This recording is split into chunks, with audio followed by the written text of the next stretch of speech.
영상 시작 전 여러분들의 구독과 좋아요는 큰 힘이 됩니다. 31살의 민준과 30살의 수영은 결혼 1년차 신혼부부였습니다.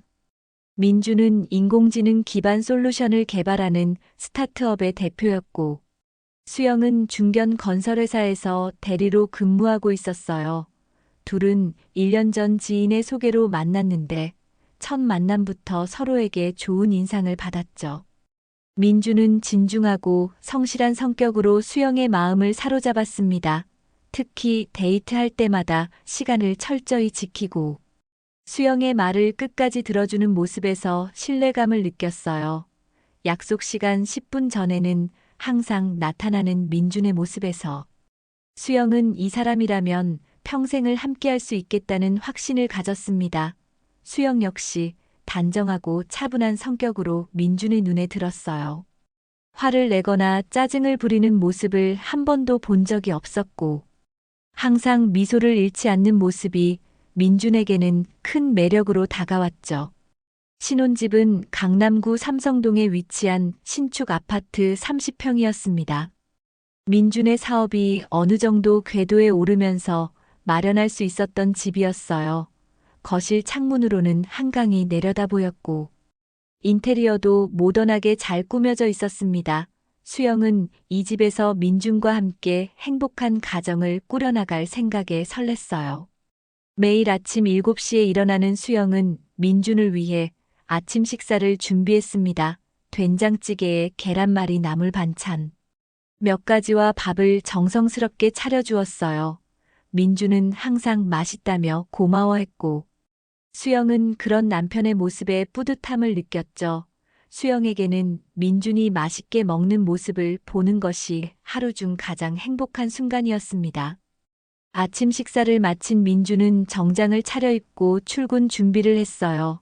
수영은 민준의 넥타이를 메어주며 오늘도 화이팅이라고 응원해 주었습니다. 민준이 현관문을 나서기 전까지 수영은 항상 배웅을 해 주었어요.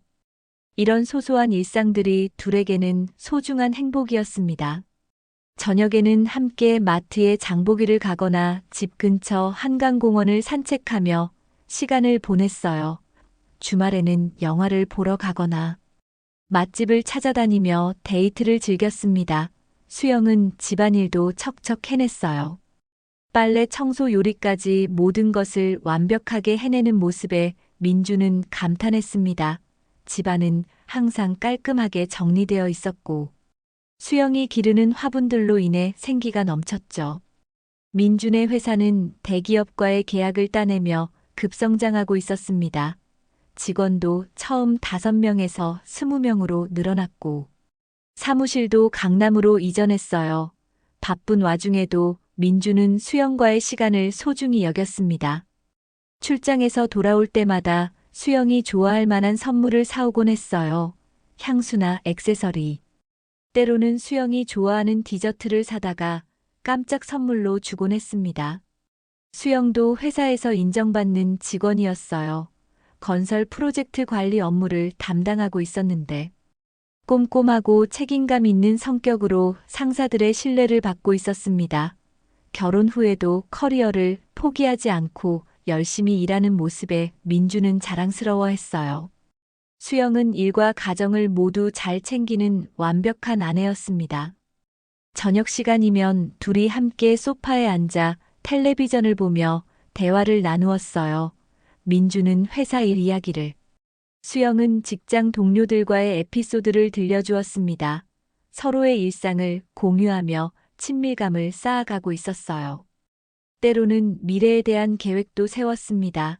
아이는 언제쯤 가질지, 어떤 집으로 이사할지 같은 소소하지만 중요한 이야기들을 나누며 행복한 시간을 보냈죠. 주변 사람들도 둘을 부러워했습니다. 민준의 친구들은 수영이 요리도 잘하고 성격도 좋다며 부러워했고, 수영의 친구들은 민준이 성실하고 경제력도 있다며 좋은 남편을 만났다고 치켜세웠어요. 모든 것이 완벽해 보이는 신혼생활이었습니다. 결혼 1년이 지나면서 민준의 회사는 더욱 성장했습니다. 새로운 투자자들이 관심을 보이기 시작했고, 해외 진출 기회도 생겼어요. 특히 싱가포르와 일본의 대기업들이 민준의 기술에 관심을 표했습니다. 이는 분명 좋은 기회였지만 동시에 민준의 일상을 완전히 바꿔놓았어요. 민준은 아침 7시에 집을 나가서 밤 11시가 넘어서야 집에 돌아오는 날이 많아졌습니다. 주말에도 회사에 나가거나 투자자들과의 미팅으로 바쁜 시간을 보냈어요. 무엇보다 해외 출장이 잦아졌는데 한 달에 두세 번은 싱가포르나 도쿄로 떠나야 했습니다. 짧게는 사흘, 길게는 일주일씩 집을 비우는 일이 반복되었어요. 처음에는 수영도 민준의 상황을 이해했습니다. 사업이 잘 되고 있다는 것은 분명 좋은 일이었고, 둘의 미래를 위해서도 중요한 시기라고 생각했어요. 민준이 출장을 떠날 때마다 챙겨야 할 것들을 꼼꼼히 준비해 주었고, 무사히 다녀오라며 응원해 주었습니다. 하지만 시간이 지날수록 수영은 점점 외로움을 느끼기 시작했어요. 혼자 먹는 저녁 식사는 맛이 없었고, 넓은 거실에 혼자 앉아 텔레비전을 보는 시간이 길어졌습니다. 특히 민준이 출장을 간 동안에는 집안이 너무 조용해서 견디기 힘들었어요. 밤에 잠들기 전까지 민준과 영상통화를 하곤 했지만 시차 때문에 쉽지 않았습니다. 수영은 이런 외로움을 달래기 위해 직장 동료들이나 대학 동창들과 자주 만나기 시작했어요. 퇴근 후에 회식을 하거나 주말에 친구들과 쇼핑을 하며 시간을 보냈습니다.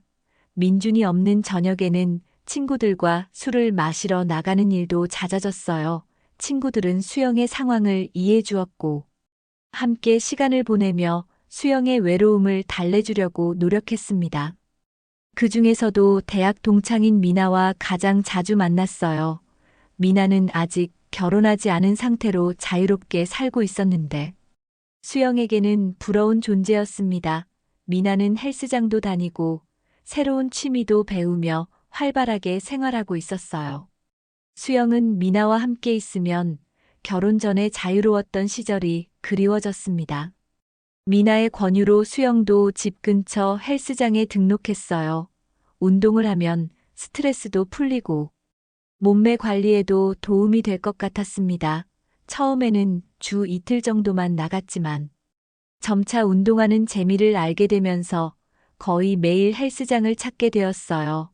운동 후에는 기분이 상쾌해졌고 혼자 있는 시간도 덜 외롭게 느껴졌습니다. 헬스장에서 수영은 새로운 사람들과 인사를 나누게 되었어요. 같은 시간대에 운동하는 사람들과 자연스럽게 친해졌고 운동 방법에 대해 조언을 주고받기도 했습니다. 특히 트레이너들은 친절하게 운동을 가르쳐 주었고 수영은 점점 헬스장에서 보내는 시간이 즐거워졌어요. 어느 날 민준이 도쿄 출장에서 돌아왔습니다. 사흘 동안 집을 비운 상태였는데 수영은 공항에 마중을 나가지 못했어요. 그날 미나와 함께 영화를 보기로 약속이 있었기 때문이었습니다. 민준은 이해한다고 했지만 속으로는 조금 서운했어요. 집에 도착한 민준은 수영이 아직 돌아오지 않은 것을 확인했습니다. 거실 테이블 위에는 수영이 급하게 나가면서 놓고 간 가방이 있었어요. 민준은 가방 속에서 충전기를 찾으려고 했는데 그때 작은 봉투 하나가 눈에 들어왔습니다. 호기심에 봉투를 열어본 민준은 깜짝 놀랐어요. 그 안에는 4컷 사진이 들어 있었는데 수영이 낯선 남자와 함께 찍은 사진이었습니다. 사진 속 수영은 평소에 민준 앞에서 보여주지 않던 환한 웃음을 짓고 있었어요. 옆에 있는 남자는 젊어 보였고 수영의 어깨에 팔을 올리고 있었습니다. 민준은 손이 떨렸습니다. 사진을 다시 한번 자세히 보았지만 분명히 수영이 맞았어요. 언제 찍은 사진인지 누구와 찍은 사진인지 전혀 알 수 없었습니다. 민준은 사진을 다시 봉투에 넣고 원래 자리에 두었어요. 하지만 마음은 복잡했습니다. 수영은 밤 10시가 넘어서 집에 돌아왔습니다. 미나와 영화를 본 후 카페에서 수다를 떨었다고 했어요. 민준은 평소와 다름없이 수영을 맞이했지만 속으로는 그 사진이 계속 신경 쓰였습니다. 수영은 민준이 돌아온 것을 반가워하며 출장 이야기를 물어보았지만 민준의 대답은 평소보다 짧았어요. 그날 밤 민준은 쉽게 잠들지 못했습니다. 수영과 함께 누워 있으면서도 마음 한편으로는 의심이 들기 시작했어요. 과연 수영이 말한 대로 미나와만 시간을 보낸 것일까? 그 사진 속 남자는 누구일까? 이런 생각들이 머릿속을 맴돌았습니다. 며칠 후 민주는 또다시 싱가포르로 출장을 떠나야 했어요.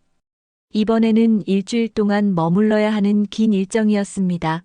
평소 같았으면 수영과 헤어지는 것이 아쉬웠을 텐데. 이번에는 오히려 수영이 자신이 없는 동안 무엇을 할지 궁금했어요. 출장 첫째 날 저녁 민주는 수영에게 영상통화를 걸었습니다. 수영은 집에서 드라마를 보고 있다고 했는데 뭔가 어색한 느낌이 들었어요. 평소보다 대화가 짧았고 수영이 자꾸만 시간을 확인하는 것 같았습니다. 민주는 일찍 자라며 통화를 끊었지만 마음이 편하지 않았어요. 다음 날 밤에도 마찬가지였습니다. 수영은 친구들과 저녁을 먹었다고 했는데 배경 소음이 시끄럽고 목소리도 평소와 달랐어요. 술을 마신 것 같기도 했고 누군가와 함께 있는 것 같기도 했습니다. 민준이 어디에 있냐고 물어보자 수영은 잠깐 당황하는 듯한 모습을 보였어요. 출장 셋째 날 민준은 수영에게 연락이 닿지 않았습니다. 오후에 문자를 보냈는데 답장이 없었고 저녁에 전화를 걸어도 받지 않았어요. 자정이 넘어서야 수영에게서 연락이 왔습니다. 회사 회식이 늦게 끝났다고 했는데 목소리가 많이 취해 있었어요. 민주는 이상하다고 생각했습니다. 수영의 회사는 평소에 회식을 자주 하지 않는 곳이었고 특히 평일에 자정까지 회식을 하는 경우는 거의 없었어요. 하지만 직접 추궁하기는 어려웠습니다. 확실한 증거도 없었고 혹시나 자신의 의심이 잘못된 것일 수도 있다고 생각했어요. 출장에서 돌아온 민준을 맞이한 것은 어수선한 집안이었습니다. 평소 같았으면 깔끔하게 정리되어 있을 거실이 어지러워져 있었고 설거지도 제대로 되어 있지 않았어요. 화분들도 물을 주지 않아서 시들어가고 있었습니다. 수영은 공항 마중도 나오지 않았는데 헬스장에 간다고 했어요. 저녁에 수영이 돌아왔을 때 민주는 조심스럽게 물어보았습니다. 일주일 동안 어떻게 지냈는지, 특별한 일은 없었는지 말이에요. 수영은 별일 없이 잘 지냈다고 대답했지만 뭔가 어색했습니다. 평소보다 화장이 진했고 옷차림도 달랐어요. 예전에는 집에서 편한 옷을 입고 있었는데 이날은 외출복 차림이었습니다. 며칠 후 민주는 수영의 행동 패턴이 확실히 바뀌었다는 것을 느꼈어요. 퇴근 시간이 늦어졌고 주말에도 약속이 많아졌습니다. 헬스장에 가는 시간도 길어져서 두세 시간씩 집을 비우는 일이 잦았어요. 무엇보다 집에 있을 때도 휴대폰을 자주 확인했습니다. 수영의 휴대폰 사용 패턴도 달라졌어요. 평소에는 거실 테이블 위에 놓고 다녔는데 이제는 항상 들고 다녔습니다. 화장실에 갈 때도 휴대폰을 가져갔고 샤워할 때도 가까운 곳에 두었어요. 누군가에게서 연락이 오면 재빨리 확인했고 민준이 옆에 있을 때는 화면을 가리는 경우도 있었습니다. 민준이 가장 이상하게 생각한 것은 수영의 외모 변화였어요. 이전보다 화장에 신경을 많이 쓰기 시작했고 옷도 예쁘게 입고 다녔습니다. 새로운 화장품을 사오는 일도 많아졌고 헤어스타일도 자주 바꾸었어요. 민준이 언제 머리를 했냐고 물어보면 그냥 기분 전환이라고 대답했습니다.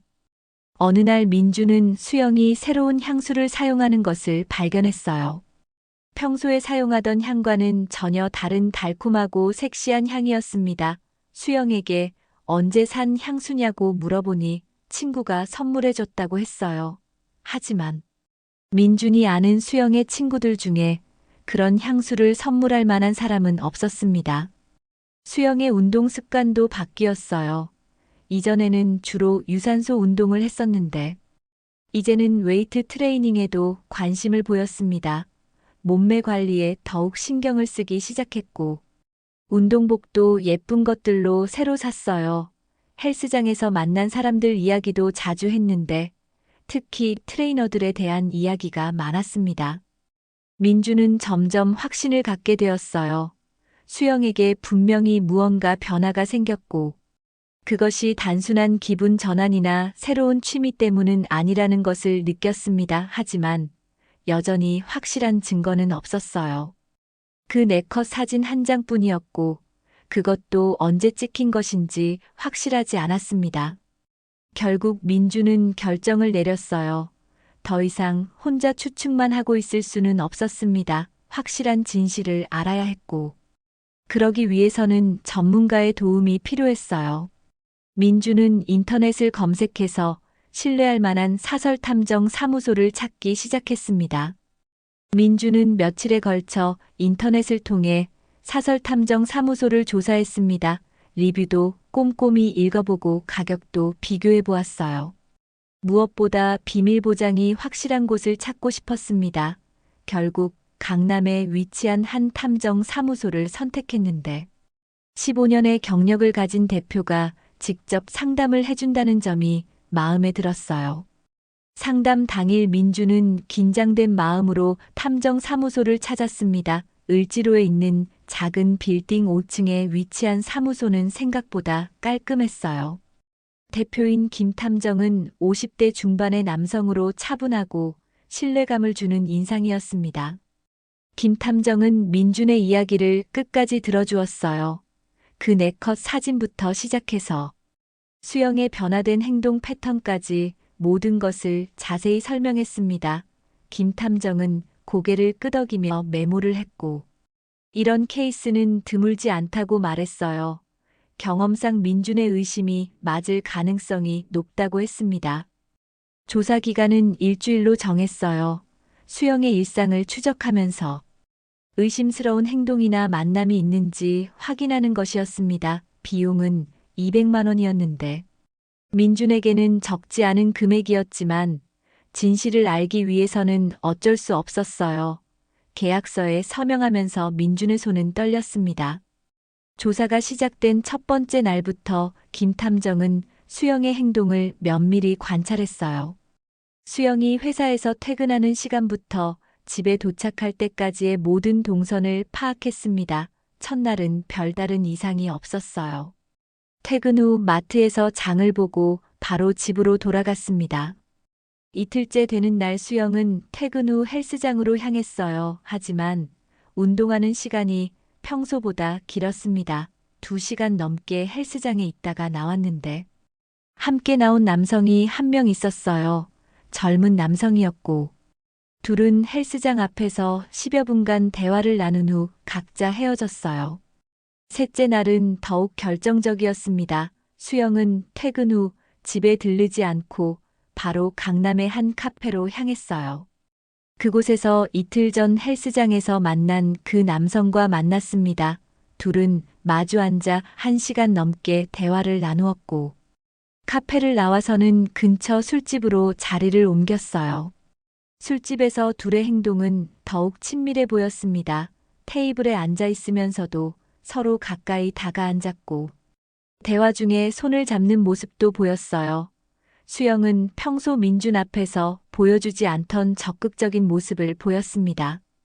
남자의 팔짱을 끼고 웃는 모습이 카메라에 선명히 찍혔어요. 가장 충격적인 장면은 넷째 날에 촬영되었습니다. 수영은 그날 민준에게 회사 회식이 있다고 거짓말을 했어요. 하지만 실제로는 퇴근 후 바로 그 남성과 만나 저녁 식사를 함께 했습니다. 식사 후 둘은 근처 모텔로 향했고 함께 들어가는 모습이 카메라에 담겼어요. 김 탐정은 모텔 입구에서 기다리면서 둘이 나오는 시간까지 확인했습니다. 수영과 그 남성은 2시간 넘게 모텔에 머물렀다가 나왔어요. 나올 때의 모습도 들어갈 때와는 확연히 달랐습니다. 수영의 옷차림이 어수선했고 머리도 흐트러져 있었어요. 탐정의 추가 조사로 그 남성의 신원도 밝혀졌습니다. 이름은 준호였고 수영보다 4살 어린 26살이었어요.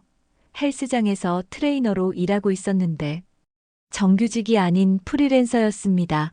과거에 여러 여성들과 연애 경험이 많았고 특히 기혼 여성들과의 만남을 즐기는 것으로 알려져 있었어요. 일주일간의 조사가 끝나고 김 탐정은 민준에게 모든 자료를 전달했습니다. 사진 파일만 100여 장이 넘었고 동영상도 여러 개 있었어요. 명확한 불륜의 증거였습니다. 민준은 자료들을 하나하나 확인하면서 머리가 하얘졌습니다. 예상했던 일이지만 실제로 확인하니 충격이 컸어요. 김 탐정은 민준에게 앞으로의 대응 방안에 대해 조언을 해주었습니다. 이혼 소송을 진행할 경우 이 자료들이 결정적인 증거가 될 것이라고 했어요. 또한 상간자인 준호에 대해서도 손해배상 청구가 가능하다고 설명했습니다. 민준은 며칠간 생각할 시간을 달라고 했어요. 탐정 조사 결과를 받은 후 민준은 수영을 다시 보게 되었습니다. 이제 수영의 모든 행동이 다르게 해석되었어요. 새로 산 화장품도 예쁜 옷도 모두 준호를 위한 것이었다는 사실이 명확해졌습니다. 민준은 자신이 얼마나 속고 있었는지 깨달았어요. 수영의 소셜미디어도 확인해 보았습니다. 예전에는 민준과 함께 찍은 사진들을 자주 올렸는데 최근 몇 달간은 혼자 찍은 셀카가 대부분이었어요. 카페에서 찍은 사진이나 헬스장에서의 운동 인증샷이 늘어났습니다. 댓글을 보니 준호로 추정되는 계정에서 하트 이모티콘이나 칭찬하는 댓글들이 달려 있었어요. 수영은 여전히 민준 앞에서는 아무렇지 않게 행동했습니다. 아침에 일어나서 식사를 준비해주고 민준이 출근할 때 배웅도 해주었어요. 하지만 이제 민준에게는 모든 것이 연기로 보였습니다. 수영이 웃을 때마다 가식적으로 느껴졌고 다정한 말을 할 때마다 거짓말처럼 들렸어요. 민준이 가장 화가 난 것은 수영의 뻔뻔함이었습니다. 수영은 민준이 전혀 의심하지 않을 것이라고 생각하고 있었어요. 민준 앞에서 준호와 문자를 주고받기도 했고 전화가 올 때도 자연스럽게 받았습니다. 물론 민준이 들을 수 있는 내용으로만 대화했지만 그 자체가 민준에게는 모욕적이었어요. 어느 날 저녁 수영은 민준에게 내일 대학 동창들과 모임이 있다고 말했습니다. 오랜만에 만나는 거라 늦을 수도 있다고 미리 양해를 구했어요. 민준은 알겠다고 대답했지만 속으로는 또 준호와 만날 것이라는 확신이 들었습니다. 다음 날 민준은 일부러 회사 일을 일찍 마치고 집으로 돌아왔어요. 수영은 이미 나간 후였습니다. 민준은 수영이 어떤 옷을 입고 나갔는지 옷장을 확인해 보았어요. 평소에 입지 않던 짧은 원피스가 없어져 있었고 새로 산 구두도 신고 간 것 같았습니다. 저녁 9시쯤 수영에게서 연락이 왔어요. 친구들과 재미있게 놀고 있다는 내용이었는데 배경에서 들리는 소음은 조용한 카페나 레스토랑 같았습니다. 동창 모임이라고 하기에는 너무 조용했어요. 민준은 의심스러웠지만 모른 척했습니다. 민준은 그동안 받은 탐정 자료들을 다시 한번 정리해 보았어요. 수영과 준호가 만난 날짜들을 달력에 표시해 보니 패턴이 보였습니다. 주로 민준이 출장을 가거나 야근을 하는 날에 만났어요. 특히 민준이 해외 출장을 간 동안에는 거의 매일 만났다는 사실을 알 수 있었습니다. 탐정이 제공한 음성 파일도 들어보았어요. 수영이 친구와 통화하는 내용이었는데 준호에 대한 감정을 솔직하게 드러내고 있었습니다. 준호와 있으면 다시 살아있는 느낌이 든다고 했어요. 결혼 후 잃어버렸던 설렘과 열정을 되찾았다고 말했습니다. 수영은 또한 민준과의 결혼 생활에 대해서도 불만을 털어놓았어요. 민준이 일에만 몰두해서 자신에게는 관심이 없다고 했습니다. 매일 반복되는 일상이 지루하고 답답하다고 불평했어요. 준호는 자신을 여자로 봐주고 특별하게 대해준다고 말했습니다.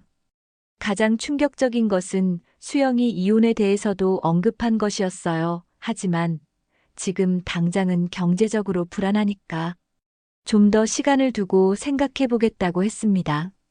준호의 수입이 불안정하기 때문에 섣불리 결정할 수는 없다는 계산적인 모습을 보였어요.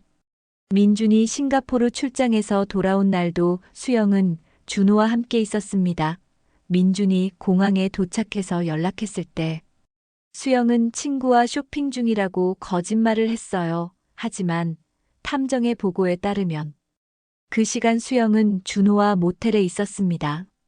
집에 도착한 민준을 맞이한 수영의 모습도 평소와 달랐어요.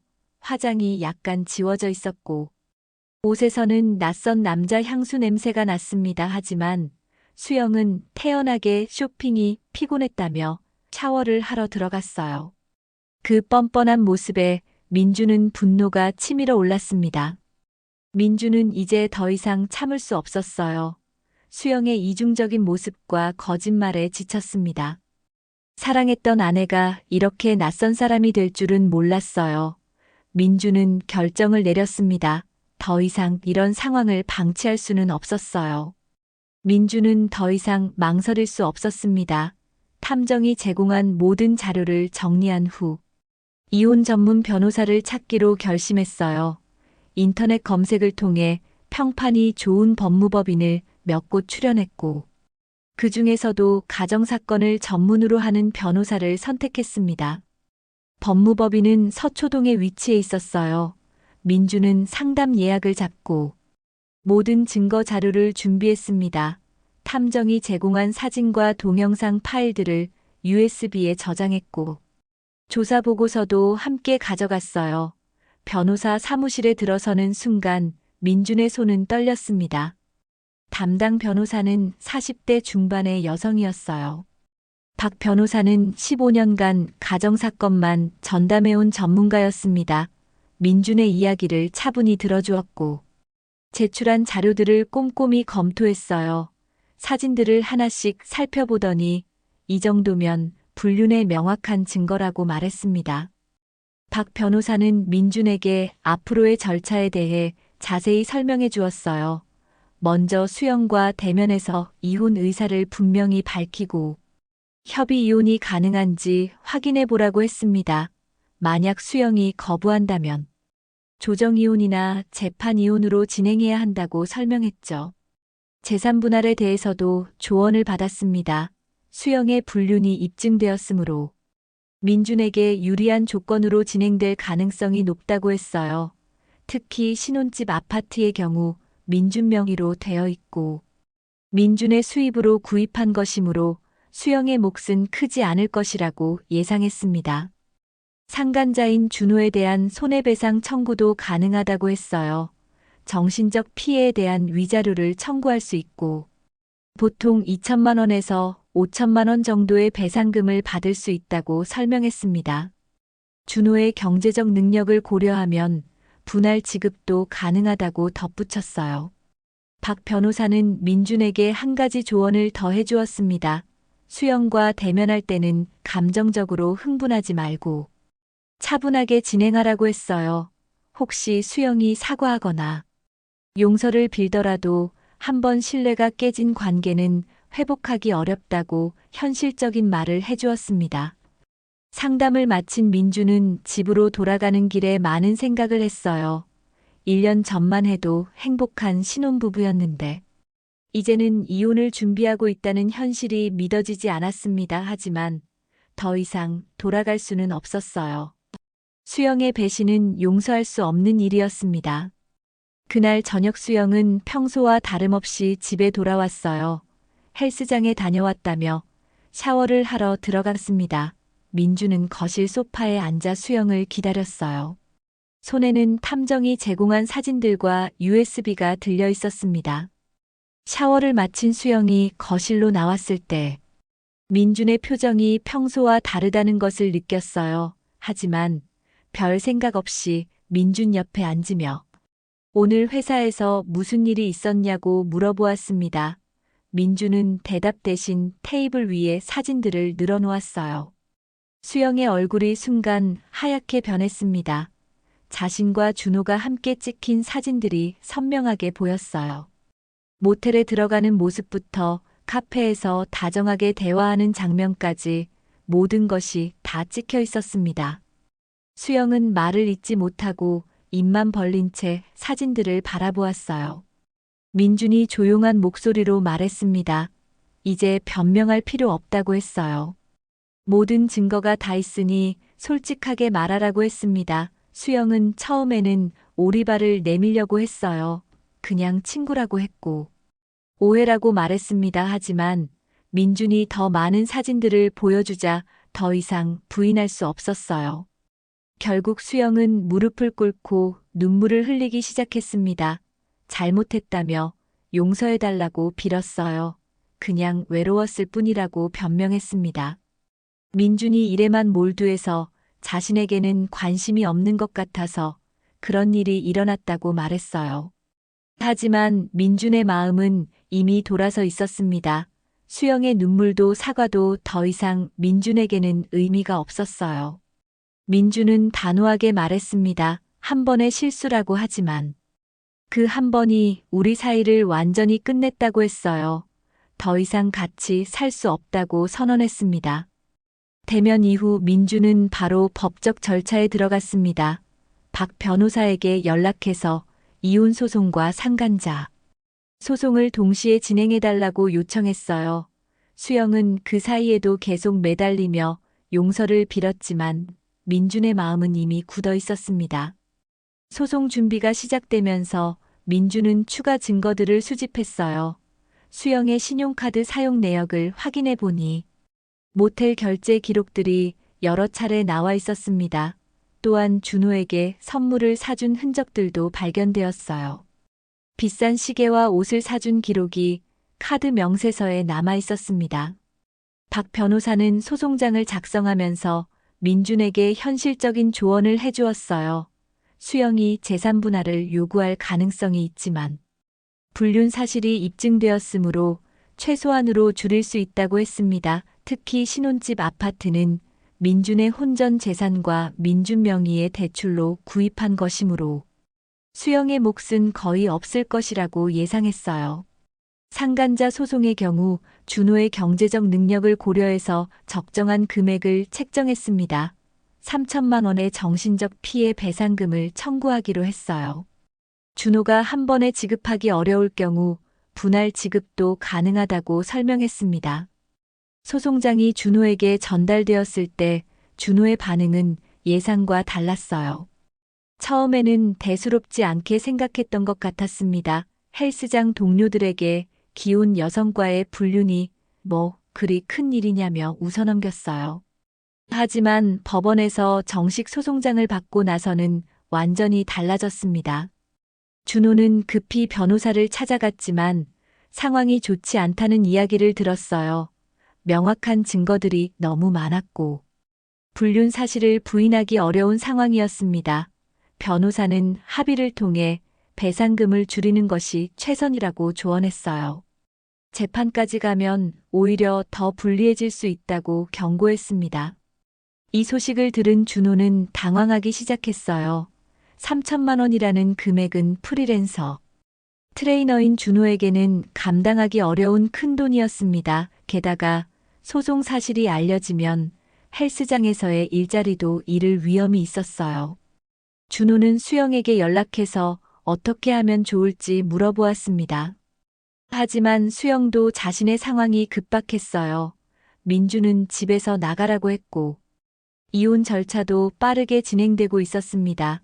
수영은 준호에게 미안하다면서도 당분간 연락하지 말자고 말했어요. 자신도 어떻게 될지 모르는 상황이라고 토로했습니다.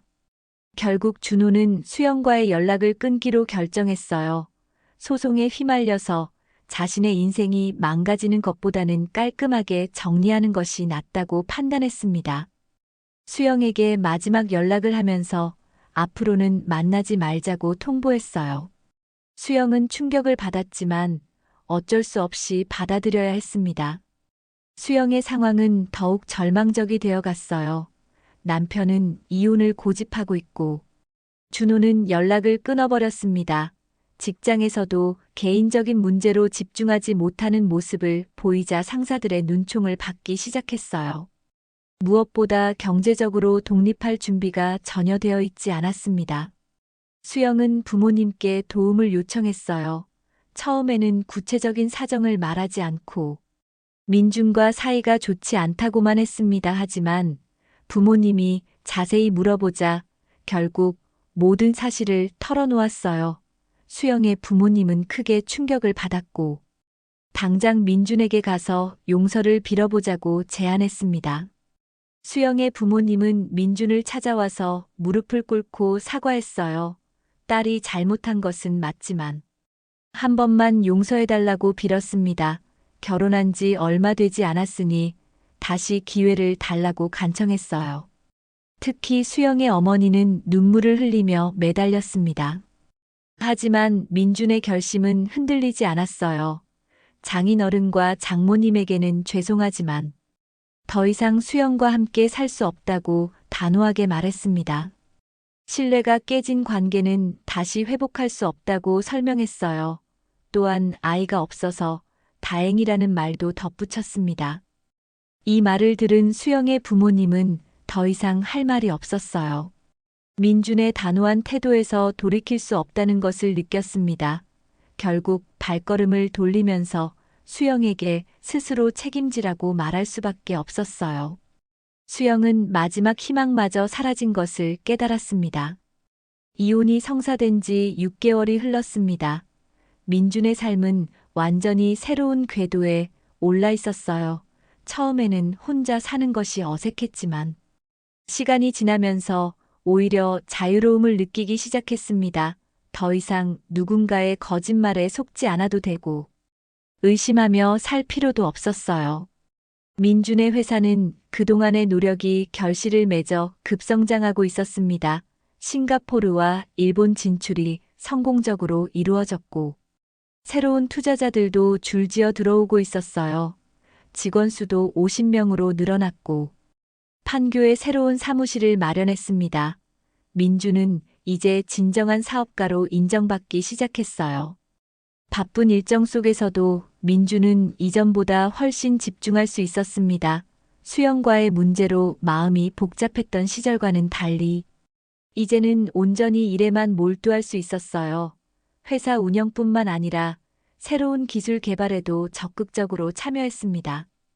인공지능 분야에서 민준의 회사는 업계 선두주자로 자리 잡아가고 있었어요. 개인적인 시간도 알차게 보내고 있었습니다. 이전에는 수영 때문에 포기했던 취미들을 다시 시작했어요. 대학 시절 즐겨 했던 테니스도 다시 시작했고, 독서 모임에도 참여했습니다. 혼자만의 시간을 즐기는 법을 배웠고, 누군가에게 의존하지 않고도 충분히 행복할 수 있다는 것을 깨달았어요. 가끔 수영의 소식이 들려오기도 했습니다. 공통 지인을 통해 전해 들은 바로는 수영이 원룸으로 이사를 갔다고 했어요. 경제적으로 어려워져서 부모님의 도움을 받고 있다는 이야기도 있었습니다. 준호와는 완전히 연락이 끊어진 상태라고 했어요. 하지만 이런 소식들을 들어도 민주는 더 이상 감정의 동요를 느끼지 않았습니다. 오히려 민주는 그 일을 겪으면서 자신에 대해 더 잘 알게 되었어요. 자신이 원하는 삶이 무엇인지, 어떤 사람과 함께하고 싶은지 명확해졌습니다. 신뢰와 정직함이 얼마나 중요한지도 깨달았어요. 앞으로는 절대로 자신을 속이는 사람과는 함께하지 않겠다고 다짐했습니다. 회사에서 만나는 사람들과의 관계도 이전보다 진솔해졌어요. 직원들과의 소통도 더 원활해졌고, 비즈니스 파트너들과의 신뢰 관계도 깊어졌습니다. 민주는 사업에서도 개인적인 관계에서도 정직함을 최우선 가치로 여기게 되었어요. 이런 변화는 주변 사람들에게도 좋은 인상을 주었습니다. 1년이 지나갈 무렵 민주는 새로운 사람들과의 만남에도 열린 마음을 갖게 되었어요. 완전히 과거를 정리했다고 느꼈고, 이제는 새로운 시작을 할 준비가 되었다고 생각했습니다. 하지만 이번에는 성급하게 결정하지 않기로 했어요. 충분한 시간을 두고 상대방을 알아가며 신중하게 접근하기로 마음먹었습니다. 테니스 동호회에서 만난 사람들 중에는 좋은 인상을 주는 사람들이 몇 명 있었어요. 특히 한 명은 민준과 비슷한 가치관을 가지고 있어서 대화가 잘 통했습니다. 하지만 민준은 서두르지 않았어요. 천천히 친구부터 시작해서 서로를 충분히 이해한 후에 다음 단계를 생각해 보기로 했습니다. 회사 업무로 해외 출장을 갈 때도 이제는 마음이 편했어요. 집에 혼자 남겨둔 사람이 무엇을 하고 있을지 의심할 필요가 없었습니다. 온전히 업무에만 집중할 수 있었고, 그 결과 성과도 더욱 좋아졌어요. 민주는 자신의 결정이 옳았다는 확신을 더욱 굳게 가지게 되었습니다. 어느 날 저녁 민주는 한강공원을 혼자 산책하며 지난 시간을 돌아보았어요. 1년 전만 해도 이곳을 수영과 함께 걸었던 기억이 있었지만, 이제는 아무런 감정도 들지 않았습니다. 오히려 혼자 걷는 이 시간이 평화롭고 소중하게 느껴졌어요. 민주는 마음속으로 다짐했습니다. 앞으로 만날 사람과는 진실한 관계를 만들어 가겠다고 했어요. 서로를 속이지 않고 신뢰할 수 있는 관계 말입니다. 사랑은 배신이 아니라 신뢰로 남아야 한다는 것을 뼈저리게 깨달았기 때문이었어요. 민주는 이제 진정한 새 출발을 할 준비가 되었습니다.